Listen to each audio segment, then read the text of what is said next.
Bonjour les amis, bienvenue pour cette nouvelle vidéo sur Tu joues quoi aujourd'hui, un jeu de notre grand Martin Wallace. Il s'agit de Bloodstones. Bloodstones, c'est un jeu de Martin Wallace, illustré par Letts Walton et Atticus McNaughton. C'est pour un 6 joueurs pour 14 ans et puis c'est pour des parties de 2 à 3 heures, donc ça peut être long évidemment, plus vous allez être 2 joueurs, plus ça va être long.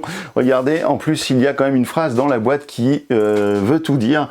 Les deux choses les plus importantes d'un guerrier sont la patience et le temps, et ça c'est une phrase de Léo Tolstoï, donc ça c'est un peu la devise de ce jeu là. Donc on va voir comment ça fonctionne tout de suite, et puis on se retrouve dans un instant, et c'est édité, pardon j'ai oublié de le dire, chez Wallace Design. Voilà, et ben les règles du jeu, et on se retrouve tout à l'heure pour mon avis. À tout à l'heure.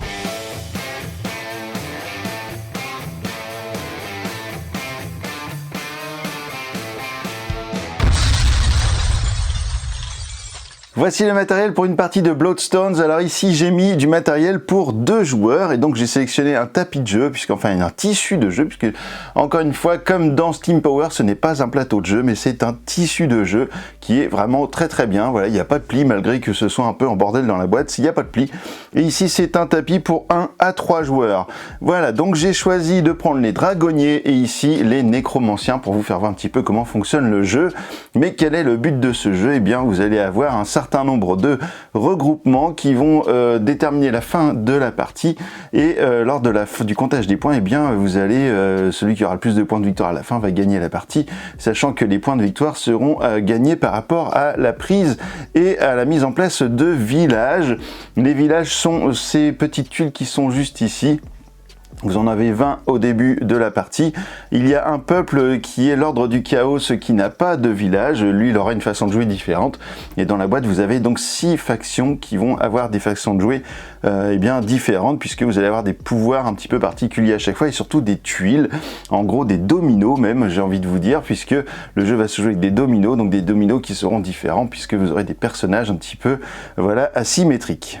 Donc ici nous avons une carte du royaume avec des zones d'eau, des zones de plaine, des zones de forêt, des zones de collines et des zones de désert. Vous allez également donc prendre, chaque joueur va prendre un sac, très beau sac en tissu brodé, regardez comme c'est magnifique, avec toutes les dominos qui sont dedans pour sa couleur, et ainsi qu'un petit sac qui va regrouper l'ensemble des villages. Vous allez également avoir une citadelle, un petit pion ici pour les points, et ici un petit pion pour les regroupements. Voilà, et ensuite vous aurez également une feuille comme celle-ci qui va vous expliquer un petit peu les rappels des règles avec les rappels des phases durant votre tour. Vous allez avoir donc des mouvements qui vont être à payer. Vous allez avoir des coûts différents suivant les races que vous allez avoir, les factions que vous allez avoir. Vous allez également avoir ici le coût de fabrication des villages, le coût de la mise en place des villages sur la carte, les tours de jeu, les règles importantes par rapport à votre personnage, et ici vous allez avoir la liste des dominos qui seront dans la boîte pour votre faction, et donc vous allez avoir le nombre de dominos de chaque et le petit pouvoir de certains bonhommes avec les modificateurs qui sont inscrits juste à côté pour les combats. Alors ce qu'il faut comprendre dans ce jeu, c'est que les dominos vont être utilisés pour 3 choses différentes. Vous allez pouvoir donc les placer, je vous en montre ici 3. Hop là, voilà, en fait je tombe sur les deux mêmes, donc c'est un petit peu dommage. Voilà, on va prendre un lézard. Vous avez ici 3 dominos différents, et sur ces dominos vous avez 3 informations importantes. Vous avez le type de personnage que va représenter ce domino, donc ici un lézard, ici vous avez un guerrier, et ici vous avez un personnage avec un bouclier, donc on va appeler ça un bouclier, donc c'est en anglais, hein. Le jeu est en anglais, ici ce sera un shield, et en fait vous allez avoir donc soit l'opportunité de jouer ces dominos pour les placer sur une zone de jeu en tant que personnage, ou bien ici ce qu'ils appellent les PIP, donc les pipes, qui seront des points utilisés pour les déplacements, pour la capture de village et pour la mise en place de village. Voilà, et également pour les combats. Donc tout ça, c'est sur chaque domino. Vous avez des dominos avec des tuiles gratuites. En fait, si je pose celle-ci par exemple, elle ne me coûtera rien. Par contre, si je pose celle-ci sur un emplacement, eh bien je vais devoir, par exemple si je le mets ici, eh bien je vais devoir payer un domino, puisqu'ici vous avez un seul symbole de domino, que je vais devoir en défausser un, que voilà, que je vais mettre dans une défausse, il ne va pas, je vais pas pouvoir l'utiliser. Donc à chaque fois ce sera un peu un dilemme pour utiliser, pour défausser, savoir quel domino vous défaussez. Et donc une fois que je l'ai défaussé, mon personnage est arrivé sur son emplacement. Ok, donc pas de souci là-dessus. Donc une fois que vous avez compris ça, on peut démarrer la partie. Et pour savoir qui est le premier joueur, eh bien vous allez prendre un sac contenant les jetons d'attaque. Vous en avez deux, un gris et ici un noir. Hop là, je vais prendre un petit peu le sac et je vais sortir 2 dominos. Et là, je vais regarder le nombre de points que j'ai dessus. Voilà, ici j'ai 7 points. L'autre joueur va en faire également autant. Il va sortir 2 dominos. Et ici, on a 5 points. Donc c'est ce joueur-là qui va démarrer la partie en premier. Alors vous allez dans le sens inverse du tour, eh bien vous allez placer vos citadelles. Les citadelles, ce sont ces jetons qui sont juste ici, c'est un peu votre point de départ sur la carte. Eh bien on va commencer par le joueur nécromancien qui va placer sa citadelle quelque part, donc par exemple pourquoi pas ici. Et là immédiatement il va gagner des points de fabrication de dominos, mais pour l'instant il n'en a pas. Donc il va sortir 9 dominos de son sac, voilà, je vais les installer un petit peu sur le tapis pour que vous puissiez bien les voir. Voilà, j'ai sorti 9 dominos pour ce personnage et il va avoir donc 5 points à partir de maintenant pour faire venir des tuiles, en fait des dominos sur le champ de bataille. Donc ces 5 points seront utilisés par rapport à ce qui est indiqué ici. Si je veux mettre par exemple ce gobelin sur la carte, il ne me coûte rien, donc je vais pourquoi pas le mettre tout de suite. Hop là, ce gobelin va rien me coûter non plus, donc je vais le mettre également. Donc je pourrais mettre autant de tuiles gratuites que je veux.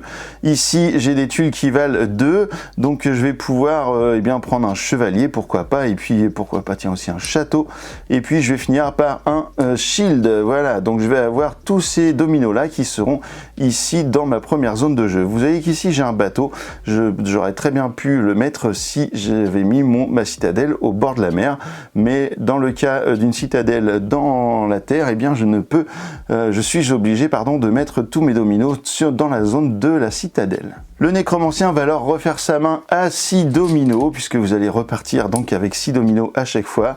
Alors évidemment, là je vous les montre, il va pas falloir les montrer, ce sera du face cachée pour tous les autres joueurs.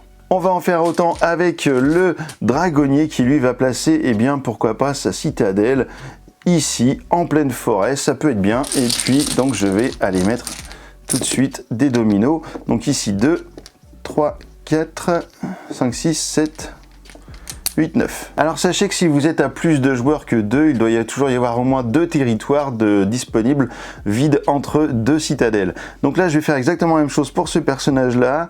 Qu'est-ce que je pourrais mettre? Je pourrais mettre un archer. En plus les archers ils ont des capacités spéciales dans les forêts. Je vais mettre un bateau, puisqu'en fait ici je suis au bord de la mer, donc je peux mettre un bateau. Donc ici j'ai utilisé un point. On va mettre un shield, ça fait 2. Un chevalier, ça fait 3, 4. Et non, je suis à, oui voilà, 4. Et puis pourquoi pas, un combattant, ça va nous faire 5. Les autres, je vais les garder juste ici et je vais refaire ma main à 6 dominos.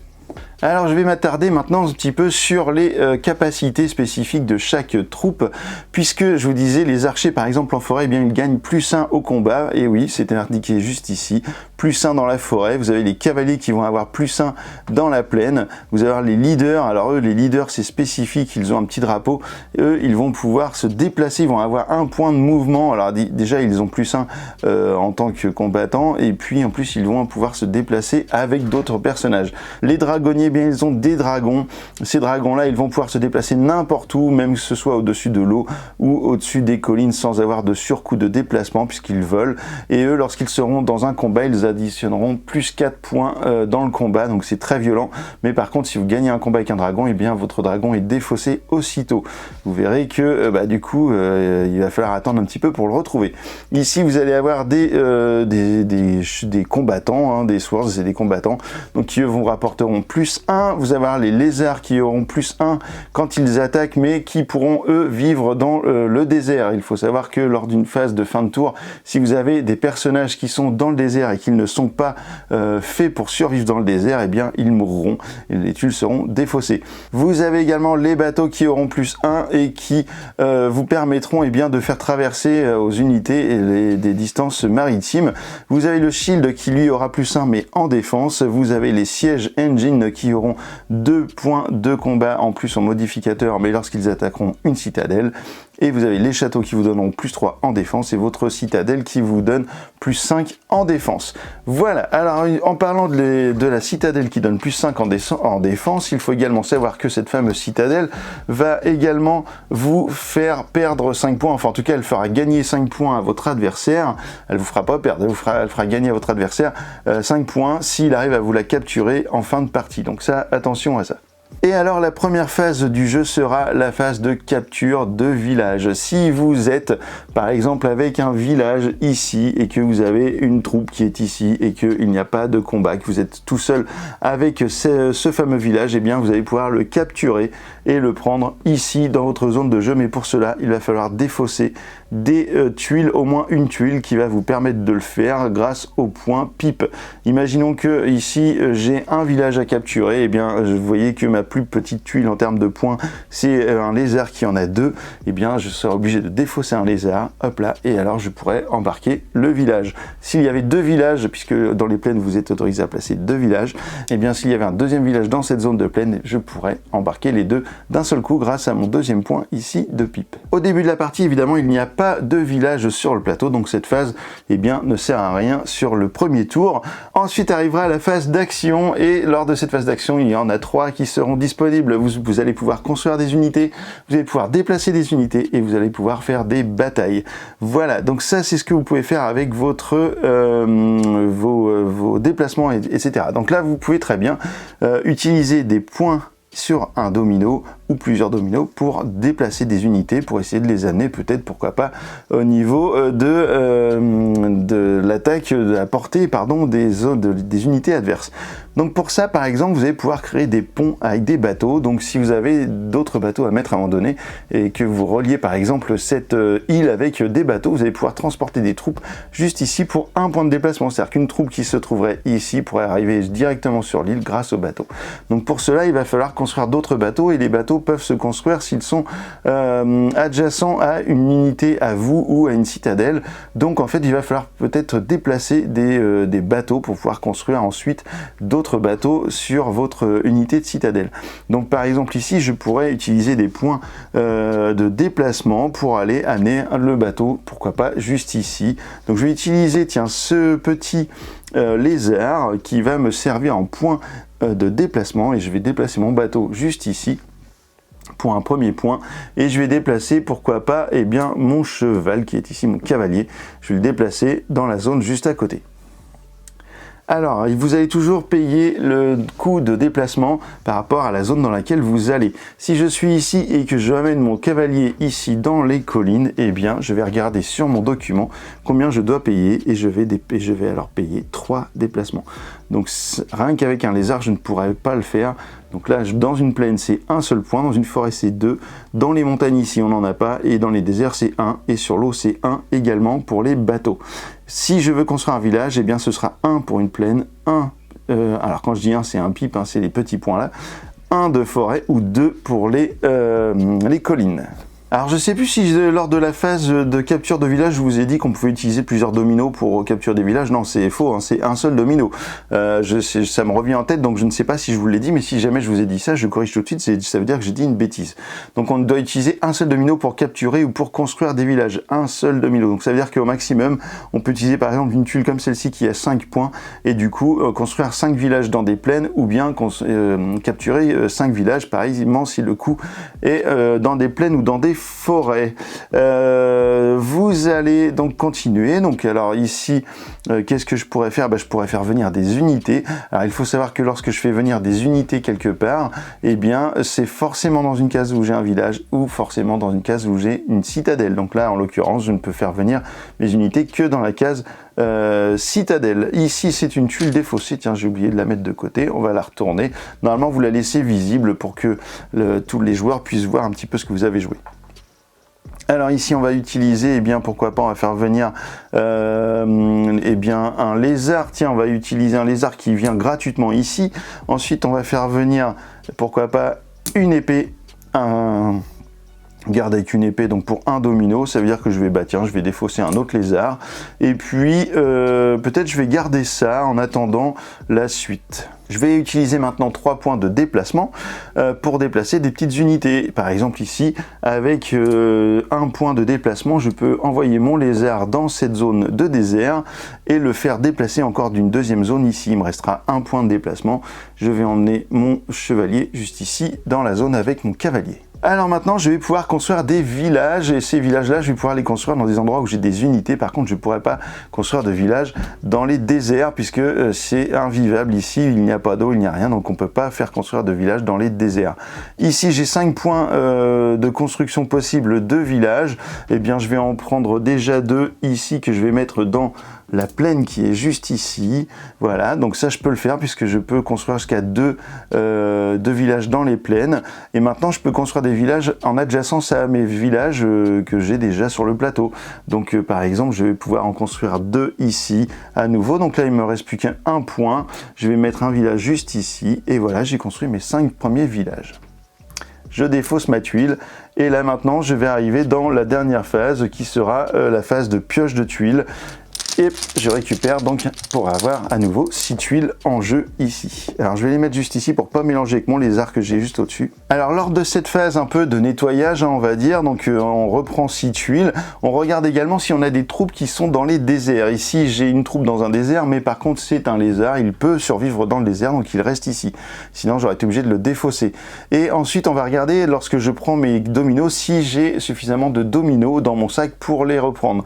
Si jamais je n'avais pas eu assez de dominos dans mon sac pour les reprendre et que je sois obligé si je suis à court de dominos, eh bien je vais faire une phase de regroupement et ici je vais avancer mon petit pion sur la zone de regroupement juste ici. Dans ce cas là, je remets toutes les tuiles défaussées dans mon sac et je prends les tuiles qu'il me faut pour compléter ma main à 6 dominos. Mais ce n'est pas tout, puisque lors de chaque phase de regroupement, vous allez marquer autant de points de victoire que vous avez de villages de votre couleur sur le plateau. Et ici, j'ai 5 villages, donc je vais marquer 5 points si j'avais fait une phase de regroupement. Donc là, évidemment, c'est trop tôt, mais comme ça, vous avez vu comment ça se passait. On va juste faire un petit tour également avec les nécromanciens, puisque c'est un petit peu particulier pour les nécromanciens.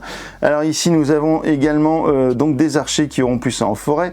Vous avez des cavaliers plus 1 en plaine. Vous avez des leaders, donc ça fonctionne exactement pareil. Vous avez des nécromanciens. Alors les nécromanciens, ils auront plus 1 en combat. Et par contre, une chose qui est intéressante, c'est que si vous faites un combat contre des unités et que vous gagnez ce combat, et du coup, eh bien, qu'est-ce qui va se passer si votre nécromancien était dans le champ de bataille au moment? Eh bien, vous allez remplacer la tuile que votre adversaire a perdue par une tuile zombie, comme celle-ci, qui va être sur la tuile où s'est déroulé le combat. Et cette tuile zombie, eh bien, elle aura une phase de bien à elle de déplacement. Vous allez voir ça dans un instant, mais c'est surtout également que ça va faire plus 1 lors des combats, donc ça rajoute des unités. Nous allons avoir des unités avec des épées, nous allons avoir les gobelins qui eux peuvent survivre dans le désert et qui ont plus 1 lorsqu'ils attaquent. Nous allons avoir également des bateaux, les undead je viens de vous le dire, et puis nous allons avoir des shields, donc c'est exactement le même principe que pour les autres. Le siege engine, ça fait la même chose pour attaquer une citadelle plus 2, le château plus 3 et la citadelle plus 5. Alors si on regarde la tuile, le côté de l'aide de jeu des nécromanciens, on va s'apercevoir qu'il y a une phase de jeu supplémentaire, donc la phase de Move Undead. C'est là où vous allez déplacer les morts vivants, donc je vais le laisser ici, comme ça on va voir un petit peu comment ça se passe. Hop là, je vais mettre ça ici, et puis on y va. Alors ici, on va déjà capturer les villages, donc pareillement, si vous avez des tuiles qui sont isolées avec des villages adverses, et bien pour le prix d'un domino au choix, vous allez pouvoir donc capturer autant de villages que vous en aurez la possibilité par rapport aux points qui sont indiqués sur votre tuile, sur votre domino. Ensuite, nous allons avoir la phase de déplacement des undead. Donc là, les undead eh bien, vont pouvoir se déplacer jusqu'à 2 territoires par mort-vivant. Donc ça, vous pouvez les déplacer en groupe ou pas, comme vous le voulez. Mais en tout cas, ils auront 2 déplacements. Donc pourquoi pas, on pourra aller attaquer, comme venir ici pour boucher un peu le terrain contre ce petit lézard qui va venir dans ce coin-là. Donc on pourra faire 1 et 2. Il faut savoir une chose, c'est que quand vous avez une rivière comme ça qui sépare deux territoires, et bien en fait, c'est considéré comme une ligne. C'est juste pour de la décoration, ça n'empêche pas le mouvement. Alors il faut savoir également que les undead, en fait, peu importe le territoire dans lequel ils s'en foutent, ils payent pas de surcoût. Eux, ils se déplacent partout, peu importe, même si c'est du désert, ils peuvent survivre dans le désert puisque c'est des morts vivants, donc il n'y a pas de problème pour eux. Ensuite, vous allez pouvoir utiliser eh bien, la phase d'action comme pour l'autre joueur. Vous voyez ici qu'il y a un leader pour faire venir des personnages. Par exemple, ce leader, tiens, on va essayer de le faire venir juste ici. Donc, ce leader, il a un coût de 2 tuiles. Les bateaux, pour l'instant, j'ai pas besoin puisque j'en ai pas. Je suis pas à côté de la mer, donc je vais enlever mes bateaux. Et puis, je vais faire peut-être venir. Non, le nécromancien, si je le fais venir, ce serait un petit peu dommage. J'aurais plus de tuiles. Je vais utiliser, eh bien pourquoi pas ce gobelin pour faire des points de déplacement. Allez, je vais déplacer maintenant mon leader. On va regarder un petit peu comment ça fonctionne. Mon leader a la capacité de prendre un personnage avec lui, une unité de plus avec lui, donc ça c'est bien. Je vais emmener mon cavalier et je vais payer donc 3 points avec le gobelin. Je l'avais déjà mis un peu anticipé ici. Donc je paye 3 points. J'ai 3 points de déplacement. Je vais faire 1, 2 et 3. Voilà, j'aurais très bien pu aller regrouper, rejoindre mon undead ici, mais il m'aurait fallu un 4e point pour rentrer dans la forêt.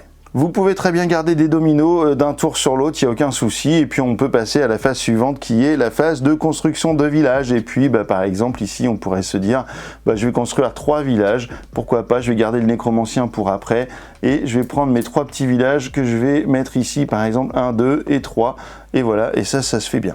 Je vais ensuite refaire le plein pour arriver à 6 tuiles juste ici sur mon personnage, sur mes dominos, et puis pareillement, c'est ce que je vous expliquais tout à l'heure pour le regroupement. Et bien si je n'ai pas assez de dominos dans mon sac, et bien je vais faire une phase de regroupement. Alors il faut savoir une chose, c'est que lorsque vous êtes à plus que 2 joueurs, la partie s'arrête lorsque tous les joueurs ont fait 2 phases de regroupement. Si vous êtes à 2 joueurs, la partie va s'arrêter si vous avez tous fait 3 phases de regroupement. Allez, je vais vous montrer un petit combat pour finir, pour voir comment ça se passe, et puis on va regarder ça, et ce sera déjà pas mal pour les explications. Je vais remettre mes unités de l'autre côté. On va dire que j'ai des unités qui arrivent juste ici, voilà, avec, pourquoi pas, tiens, notre nécromancien qui arrive juste ici, pour aller combattre ce garde à l'épée, et puis ce chevalier. Alors lors d'un combat, on va déjà regarder une première chose, c'est si le défenseur veut fuir le combat. Il a la possibilité de le faire à partir du moment où vous avez autant ou plus de chevaliers, de cavaliers que l'équipe qui vous attaque. Là, il y en a un de chaque côté, donc vous allez pouvoir fuir le combat si vous le souhaitez. Donc si vous devez fuir, eh bien vous devez partir dans une zone adjacente qui serait libre, dans laquelle vous pouvez le faire. Vous ne pouvez pas arriver dans une zone où il y aurait un village seul adverse.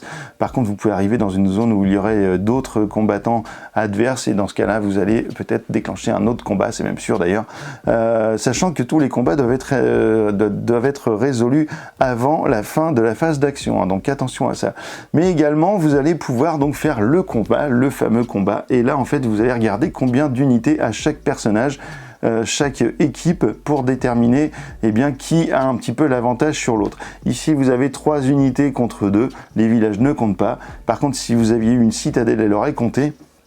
C'est donc le nécromancien qui a l'avantage, et donc il va pouvoir prendre 4 tuiles dans le sac d'attaque. Alors vous allez les mettre évidemment face cachée devant vous.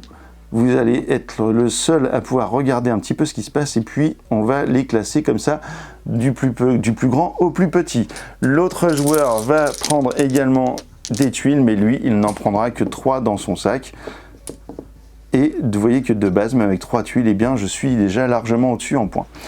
À ce moment-là de la partie, vous pouvez, si vous le souhaitez, remplacer un de vos dominos par l'un de vos dominos que vous avez devant vous. Ça veut dire quoi? Ça veut dire que là, par exemple, je pourrais très bien remplacer un domino de valeur 2 par un domino de valeur 4, ici en ma possession, donc je vais le faire. Je vais dire que je remplace ce domino. Sur les 4 qui sont ici, je ne peux en garder que 3. Je n'ai que l'avantage d'avoir un choix supplémentaire, mais je vais en écarter un directement et je vais remplacer celui-ci par un domino de ma main. Il faut savoir que du coup, si c'est pas mon tour de jeu, en fait, même si j'ai 6 dominos devant moi, ce domino-là, si je l'utilise, ne sera pas remplacé. Je serai obligé de le garder. Je vais également faire la même chose ici. Hop là, je vais mettre un domino avec une valeur de 5. À ce moment-là, tout le monde, lorsque tous ces choix-là sont faits, tout le monde va montrer ses dominos et on va regarder un petit peu comment ça se passe. Ici, j'ai 5 et 5, 10 et 4, 14. Ici, j'ai 5 et 3, 8 et 4, 12. Donc déjà, je suis en supériorité en termes de points. Maintenant, on va regarder qui a le plus de bonus au niveau du combat. Les rouges ont 2 points de bonus ici grâce à ces 2 unités qui leur apportent plus 1 pour les cavaliers en plaine et plus 1 pour le guerrier avec les épées. Donc ça vous fait bien 16 points contre, on avait dit 12, donc 13 ici, 14 ici et 15 pour le nécromancien. Donc dans ce cas de figure, c'est le dragonnier qui va gagner le combat à 1 point près. Ça veut dire que pour la suite, vous allez, le nécromancien va devoir perdre une unité au choix. Il va perdre par exemple son leader, pourquoi pas, qu'il va défausser, et puis il va battre en retraite. Donc c'est-à-dire que ces 2 personnages, il va les amener dans un endroit possible à côté de lui. Donc il ne peut pas les mettre ici parce que il n'y a que des villages de l'équipe adverse, il n'y a aucune unité. Il va devoir aller dans les collines ou dans le désert. Allez, on revient un petit peu en arrière pour montrer un autre cas de figure. On va repartir de cette bataille-là, et puis on va dire que, par exemple, le dragonnier n'avait pas fait l'échange, donc il était ici avec seulement avec les dominos qu'il avait tirés dans le sac, c'est-à-dire 5 et 4, 9 et 3, 12, contre 5 et 4 et 3, 12, on était à égalité pour le moment. Ensuite arrivaient les petits correcteurs, modificateurs de combat. Ici nous avions 1 et 1, donc on était à 14, ici 1, 1, 1, ça faisait 15. Du coup c'était le nécromancien qui aurait gagné dans ce cas de figure. Alors dans ce cas-là, le dragonnier aurait par exemple retiré le garde avec les épées. Ici vous auriez été obligé de battre en retraite avec vos chevaux dans une zone arrière ou sur le côté, mais une zone possible. Et le nécromancien aurait gagné dans ce cas un petit mort-vivant qu'il aurait placé juste ici car il avait gagné un combat avec son nécromancien. Donc ça c'est une très bonne prise parce qu'avec le nombre d'unités qu'il a là, il est bien avantagé pour prendre les villages, capturer des villages lors de son prochain tour si le dragonnier n'arrive pas à reprendre la main sur cette zone avant la fin de son tour. À l'issue du combat, vous allez remettre tous les dominos d'attaque dans leur sac respectif et vous allez continuer comme ça jusqu'au déclenchement de la fin de partie et du moment où vous allez compter les points. Juste un petit truc par rapport au pont de bateau, par exemple si je mets lors d'un tour ultérieur un bateau juste ici, j'aurai le droit puisque je suis adjacent à ma citadelle ou à un village, et bien je pourrais pour 1 point de déplacement amener un archer, pourquoi pas juste ici, pour me rapprocher de la citadelle petit à petit de l'autre joueur. Voilà, donc lorsque vous allez compter les points, je vais reprendre ma petite aide de jeu. Alors ce jeu est en anglais, mais il faut savoir que sur BGG, vous avez une traduction qui a été faite par un fan du jeu et qui, ma foi, est plutôt bien faite. C'est très correct, franchement, et du coup, bien vous allez pouvoir calculer les points. Donc vous allez résoudre toutes les situations de combat avant de compter les points. Vous allez faire une capture de village pour tous les joueurs qui peuvent le faire. Chaque village récupéré va vous rapporter 1 point de victoire. Donc à ça, vont s'ajouter les points que vous aurez pris au fur et à mesure du jeu lors du comptage des points des phases de regroupement. Et puis en cas d'égalité, c'est c'est le joueur qui a le plus de villages qui va gagner la partie. Voilà, et suivant les autres factions, vous aurez peut-être des petites différences pour compter les points.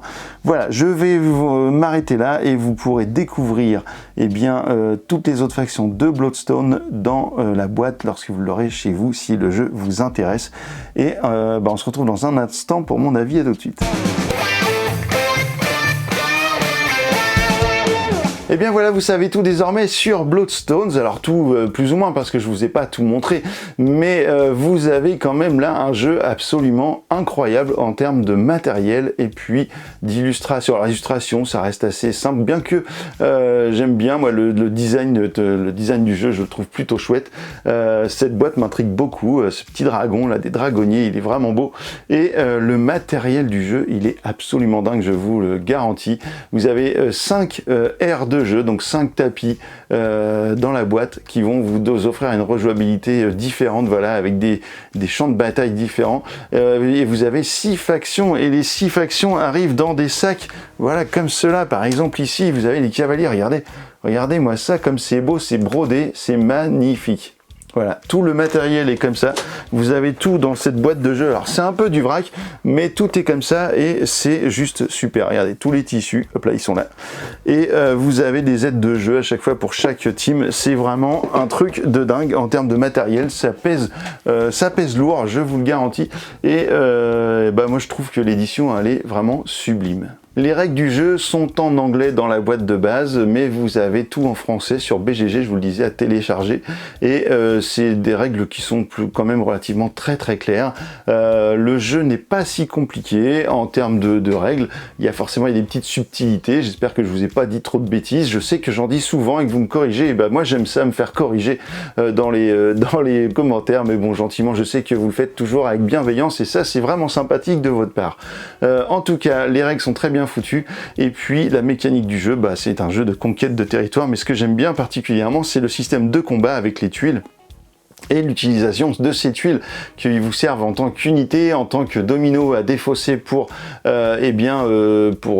installer d'autres unités sur le tapis, et puis également ces petits points qui vous servent au déplacement, à l'attaque. C'est absolument vraiment trop bien trouvé comme truc. Je trouve que vraiment cette mécanique, elle est vraiment super. Du coup, chaque fois que vous allez devoir défausser des dominos pour faire des actions de déplacement, des actions de capture ou de construction de village ou ou je ne sais quoi, ou amener des unités, eh bien tout sera toujours un dilemme parce que tout sera utile. Vous aurez besoin de toutes les unités, donc forcément à chaque fois que vous allez en enlever, ce sera un petit peu le seum et il va falloir essayer de construire votre meilleure armée possible sur le plateau, et tout en sachant que les tuiles vont revenir lors des phases de regroupement, mais plus ça va aller dans le jeu, et bien moins il va y en avoir qui vont revenir, parce qu'évidemment il va y en avoir pas mal de mises sur le plateau déjà normalement. Vous n'allez pas avoir ce sentiment de punition dans le jeu en termes de gain de points, puisque à chaque fois que vous allez faire des phases de regroupement, vous allez gagner des points par rapport au village que vous aurez fait, et vous gagnerez également des points à la fin par rapport au village que vous aurez capturé, et aussi à la citadelle d'autres joueurs, etc. Donc ça, vraiment en termes d'apport de points, en fait, vous allez toujours avoir de la satisfaction, parce que vous allez avoir des points un petit peu tout le temps lors du jeu, et ça, c'est quand même un bon point d'avoir des points pour ne pas être frustré du jeu et puis passer un bon moment. Les gros plus de ce Bloodstone, eh bien, c'est le matériel, ça, vraiment, un des gros plus du jeu, c'est quand même son matos. Et puis, cette mécanique de domino, moi, je trouve ça vraiment super, comme je vous le disais tout à l'heure. Donc ça, c'est vraiment les gros plus. Le côté négatif de ce jeu, c'est que au bout d'un moment, je trouve qu'on a un petit peu ce côté répétitif qui tombe et qui peut lasser un petit peu suivant la durée de la partie. Si on a quelqu'un qui réfléchit beaucoup, trop longtemps, etc., un petit peu d'analysis paralysis, eh bien le côté répétitif un petit peu va peut-être vous lasser sur une partie à 2h30, 3h. N'oubliez pas de faire un petit tour sur le podcast de Tu joues ou quoi pour voir tous les podcasts que Stéphanie vous a concoctés jusqu'alors. Dernièrement, on avait eu Corentin Lebras, et cette semaine, la semaine dernière, c'était Joël de Scorpion Masqué, voilà, la community manager, la marketing, la directrice marketing de Scorpion Masqué, voilà, je vais y arriver. Donc ça, c'est toujours passionnant de découvrir ces gens-là qui vous dévoilent un petit peu les ficelles de leur métier, comme leur quotidien, pour vous fabriquer les meilleurs jeux possibles et vous apporter du bonheur. Donc voilà, ça c'est sur le podcast. Et écoutez, maintenant que vous savez tout sur Bloodstones, alors, tu joues quoi ?